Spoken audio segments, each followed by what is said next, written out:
Hello, everyone. It's nice to be here with our Superintendent of Shasta County Schools, Judy Flores. She's seeking re-election. Thank you for joining us, Judy. Happy to be here. Yeah, appreciate it a lot. Now, it's our goal to, of course, bring the candidates to the business community. So we're just going to go right into it. The Okay. first question is, for the business community, what's the role of your position as Superintendent of Shasta County Schools in preparing our local workforce? Good, great question. You know, one of the things that's unique about this position is that it really is about support for schools and districts.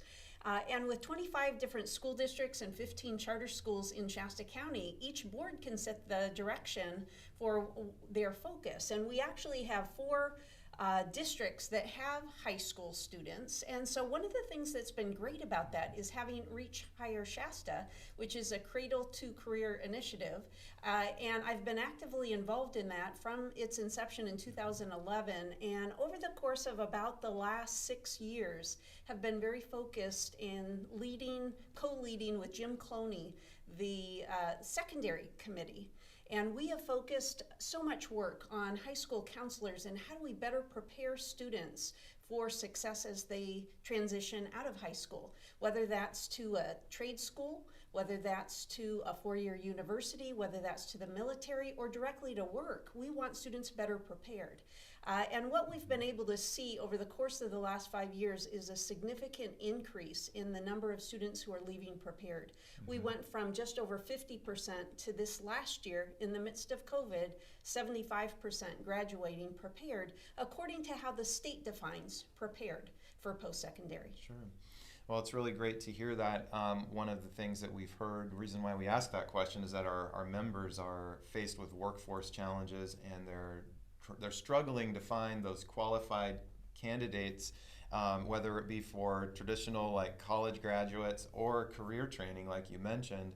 So wonderful to hear that that's been part of the plan upstream to create tomorrow's workforce today in a way. The second question is, running the schools in Shasta County in general, do you take a business approach to that? Well, you know, the Shasta County Office of Education has 350 employees who are involved in many different programs in support of students, in support of families, as well as in support of our schools and districts.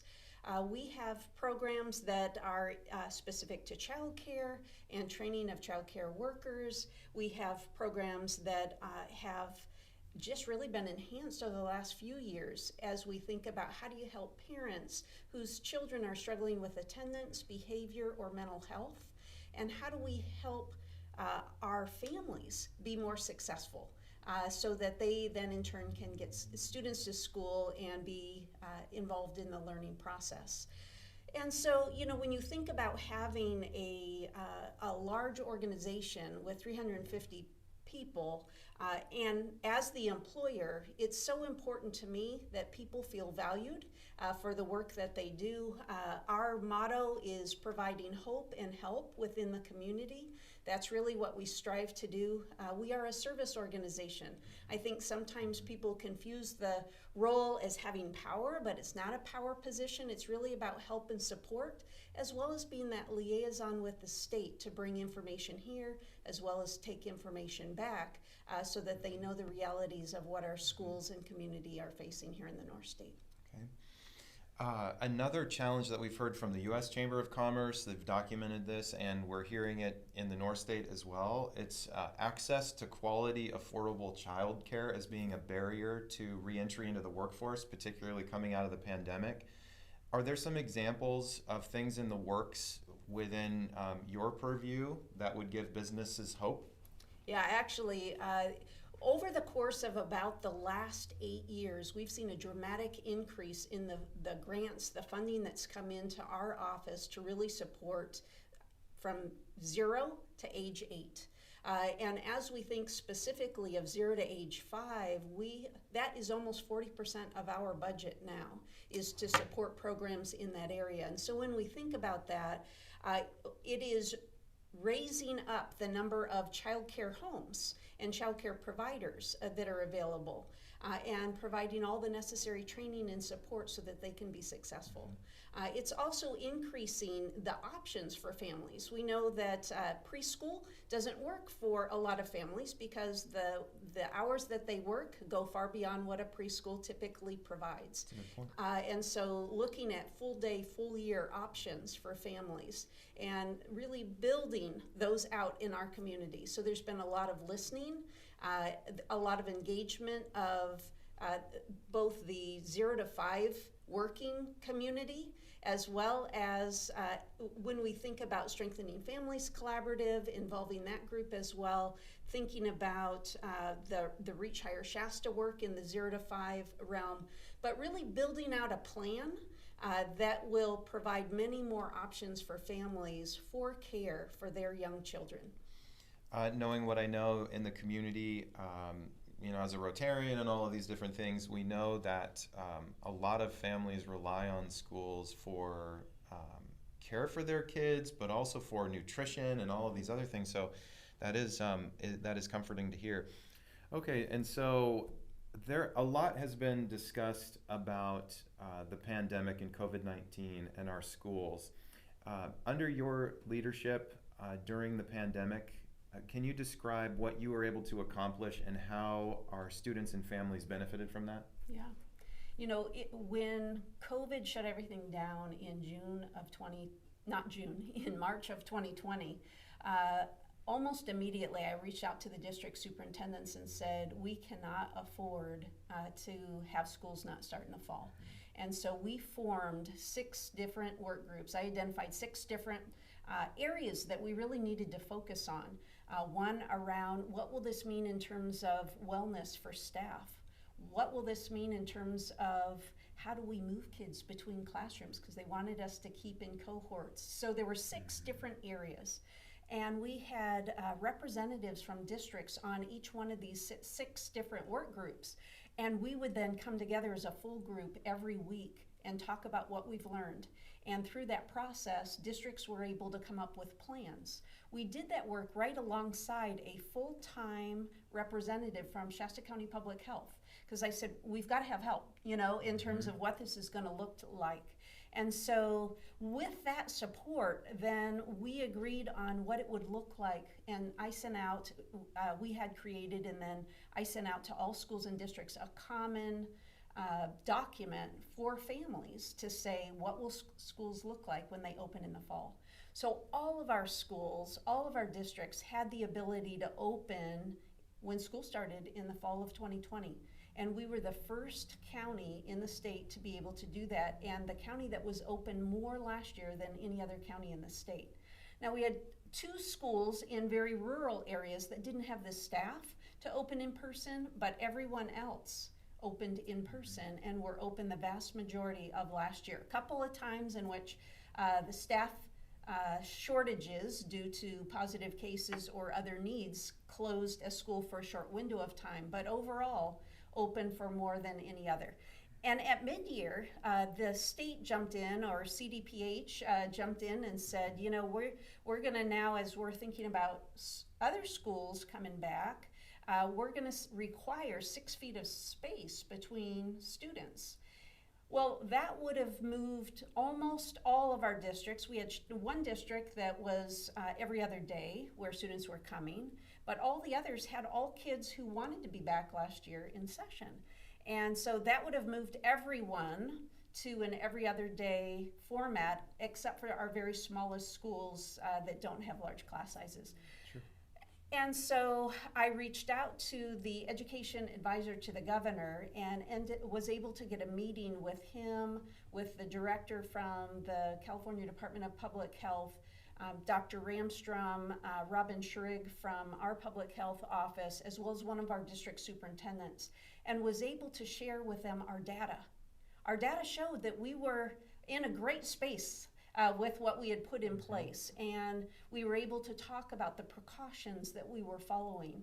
And because of that intervening, we were not required to go to the 6 feet of space, and we were able to keep our schools open with less than 6. In most cases, it was somewhere between 3 and 4 feet of space throughout the remainder of that school year.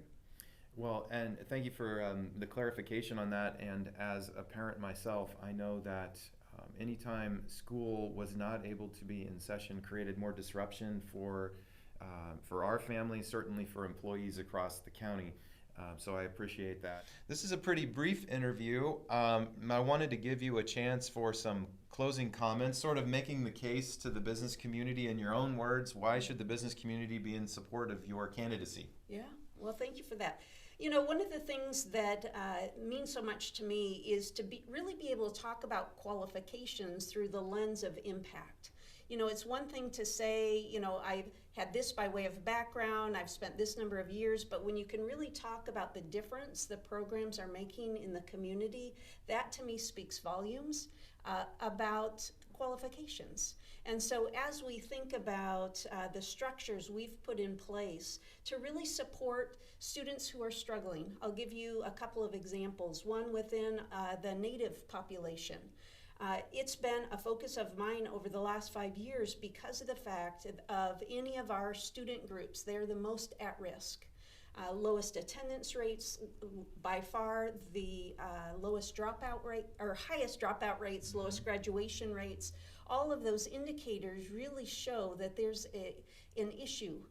And as I've dug in and spent more time in that particular area, what we see is they don't feel a sense of belonging within our schools. They don't feel that they're cared for or respected within our schools. And so we're in the process of working to change that. And so I meet monthly with an American Indian advisory, and what's been powerful in that is because I've made the commitment to lead that group, we have the chiefs or chairman of 3 of our 4 tribes who participate on a monthly basis. All 4 tribes are represented, but the chiefs or chairman of 3 of the 4 are making that a priority because we're all focused on one thing, and that's on increasing outcomes for kids. And they can all get behind that.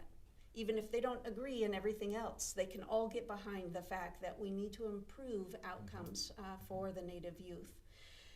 Another example is really as we think over the last several years, we started a program. One of our district superintendents reached out to me and said, you know, the system we have in place for students who are struggling with attendance, we call that SARB, which is School Attendance Review Board.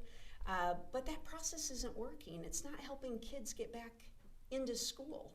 And so I led a process that brought together law enforcement, brought together county partners and community agencies and district superintendents and leaders of each of the 7 SARB boards in the county and said, what's not working? What can we do to improve that process? What can we learn from other areas of the state that are really seen a difference in this area? And so we put a new model in place that actually we piloted in the spring of 2020 when school shut down, to where we were not able to get eyes on kids to make sure they were okay. And so we piloted it and then made some revisions so that as we came back to school, fall of 2020, this new process was in place to really identify students who are struggling with attendance early.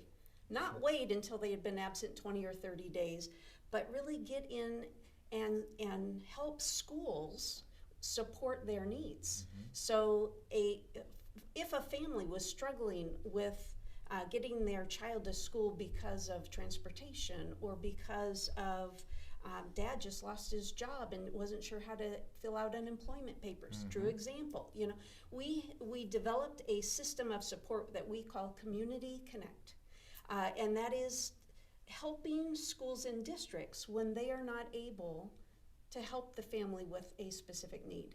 So at the county level, then we step in and help support to get that student reconnected within the school as quickly as possible.